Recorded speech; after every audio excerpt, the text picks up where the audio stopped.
Today I'm going to show you how to make the Northern Bacon Cheeseburger.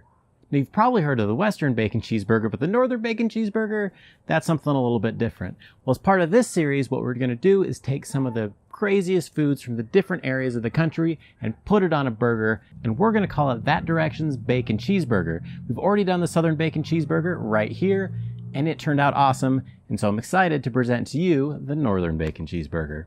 This burger got a pretty warm welcome on Reddit, and I think you'll like it too. I mean, after all, candied maple bacon and deep fried cheese curds makes a great bacon cheeseburger. Here it goes. Candied bacon is easy to make. You put it on a cooling rack on a baking tray and put it in the oven at 350 degrees Fahrenheit for 10 minutes. While that's going, let's get the maple glaze started. It's equal parts of brown sugar and maple syrup.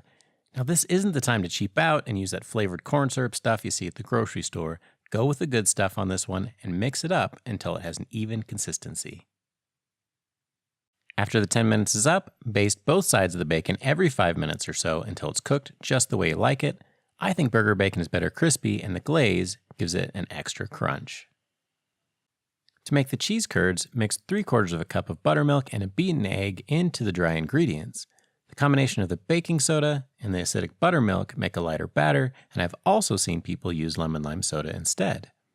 Once it's mixed up, we're going to drop the cheese curds into the batter and then put them on a cooling rack on top of a baking tray. Put them in a freezer for 30 minutes to an hour before you fry them, so that way they can harden up a bit. The state of Wisconsin is known for its butter burgers, and they're easy to make. Take 2½ ounces of hamburger and flatten it out, but leave the edges a bit thicker, and do the same thing to make the top of the burger before adding about a tablespoon of butter and carefully sealing the top and bottom together to keep the buttery goodness from running out. A stuffed burger blowout isn't pretty, so take the time and do it right. This burger is good enough that you're gonna want to share it, so make sure you make a few of them while you're at it. You probably already know how to grill up a burger, so I'm gonna skip that part and get to the good stuff. Preheat your oil to 400 degrees Fahrenheit. Several recipes said 350, but at that temperature, the cheese melted out before the outside was cooked.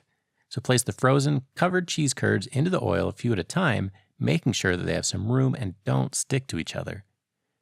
They'll take less than a minute to fry up before coming out nice and golden brown. If you wait too long, your skillet will be filled with disappointment and all the cheese will melt out. But if you timed it right, these will be done at the exact same time as the burgers. Of course, I couldn't help but to try it on their own. Okay, so I've never had fried cheese curds before, but those were awesome. They're worth making just on their own. Putting it all together is pretty simple. Just top the butter burger with the maple candied bacon, the fried cheese curds, plus your favorite sauce and any veggies. This one is a new favorite at my house.